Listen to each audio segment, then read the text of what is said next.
back to Kano and Nasarawa state slides. Now what you see here, look at that, the top left-hand corner happens to be the column for the completed accreditation. Now in Kano, which happens to be in the north, they had about 2,910 people who came forward for accreditations. A total of those who came on that day. Out of this, 1,378 were those who were completed. Those whose accreditations were completed in Kano, in the north, is 1,378. Detail for, no, not exactly the same thing, but the same column, 998 is those who were the total accreditations, but 356 in the case of Nasarawa is those who completed the accreditation. Let's flip to Niger State. Niger State also, the column for the total accreditations was 998, but those who completed accreditation was 356. Now let's look at this in percentages and see what this represents and what does this mean. Now this is the verdict, how it came out, how INEC released it. If you look at the Kano and Nasarawa, it will pop up in pie chart in just a minute. Not this one, guys. Let's look at that pie chart where, for instance, in Kano, of the 202,910 total accreditations, where you had 1,378 that completed the accreditation, what it means in percentages is that 52.6%, that's a failed attempt. So the success in Kano State on this day where INEC tested the card reader is 47.4% success in Kano.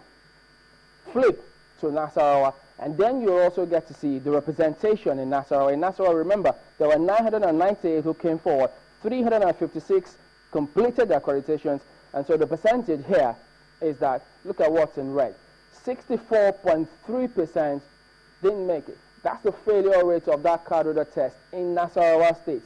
The success rate here, 35.7%. Let's go then to Niger State, because in Niger State, they also had 998 people who came forward, 356 were completed accreditations. The same thing we had with Nasarawa, the same percentage, 64.3% failure rate in Niger State, 35.7% in Niger State. That's the success rate and the failure rate. Now, the reason why we chose some of these states is because, look, in the north, remember, they had an excellent collection of the permanent voter cards, but if they are popping up with 64.3% failure rate, if you put that, if you extrapolate with the number of those who are registered and who have collected their PVCs, it may just raise an eyebrow to some of those who are concerned. Let's move down south and look at what they represent and how did they pop up for them with that card reader demonstration. Look at that. In Rivers and Lagos. In Rivers, first and foremost, look at the top left, right-hand corner there. The total accreditations is 923, and then those who completed the accreditation in Rivers State, 753. In Lagos, 694 total accreditations, and 634 completed the accreditation. That's down south now of Rivers and Lagos. Let's look at it, the representation in this pie chart. Now what this means, it's in green for Lagos, 91.4% success rate and 8.6% failure rate. Then if you look at Rivers, I know Rivers recorded some cases where some PVCs were snatched, and I'm not sure if it was the same state that was recovered, but then many had expected, okay, let's see, how will it pan out in Rivers State? But flip to Rivers State and see their own success rate. 81.6% success rate in Rivers, 18.4% success rate, a failure rate in Rivers. Let's go to the next one, which is a representation of, again, in Kano State. Yes, we did talk about this now is the total number of registered voters in Kano State, as we have the figure 4,975,701, and the total number of those who have collected their PVCs, 4,112,039. And then the total number of those who, that's the outstanding figures now, of the PVCs yet to be collected is about 863,662. That gives a percentage of 82.64% collection in Kano State, leaving an outstanding figure of 17.36%. Now remember, in Kano, they've got a 52.6% failure rate with respect to the card reader testing that happened there. So if you bring it here and compare that with, if you have 4,975,701 total number of registered voters, so of this figure, 4,112,039 are eligible to vote. That's 82.64%. So if you take 52.6%, that's if half of those people at the moment cannot make it on election day, if they have challenges, if their cards can't be read, no alarm bells, INEC says, you will have to fill the incident forms.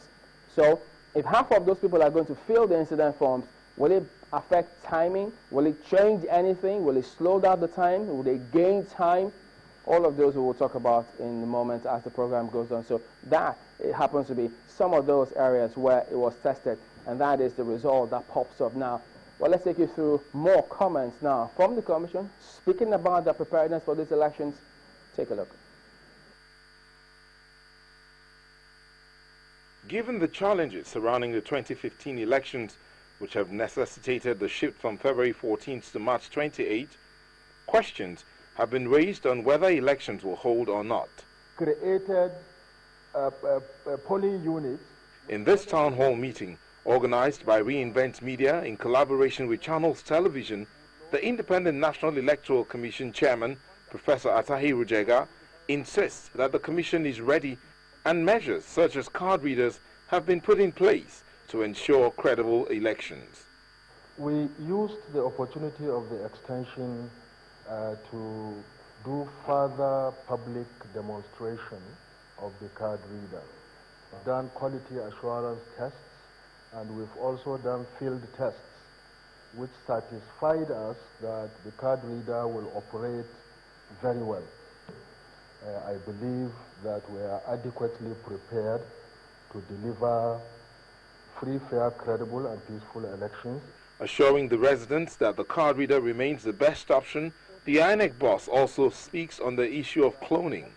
We feel confident that using the card reader will help us ensure that no clone card would be used in the electoral process, because the card reader would only read cards that have been produced and issued by INEC.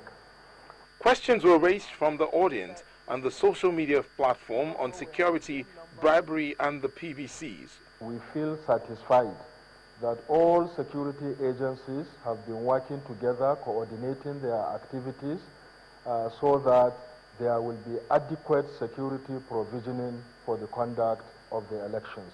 Of course, the meeting gave room for Professor Jega to clear the air once again on speculations regarding his dismissal from office. Nobody has told me I'm being removed.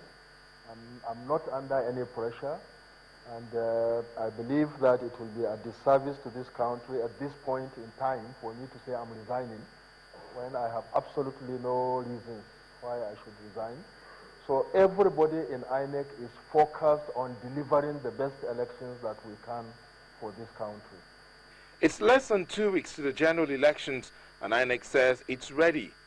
What Nigerians expect at this time is that March 28 becomes a reality and elections are free and fair.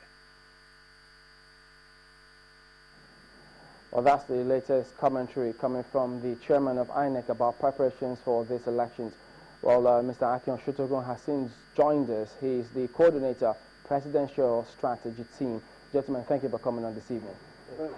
Well, speaking about preparations for the elections, we just reeled out some statistics about INEC's card reader demonstration. Let me start from you, Senator Agani Solomon. About these elections, we've seen INEC make several comments. We've seen them make presentations. What's your impression about INEC's preparedness for these elections? Well, I think, in my own humble opinion, I think INEC is fully prepared for the election. Don't forget, we had dates for these elections as far back as 4 years ago, immediately after the last election. We knew that we were going to have another set of elections 2015. And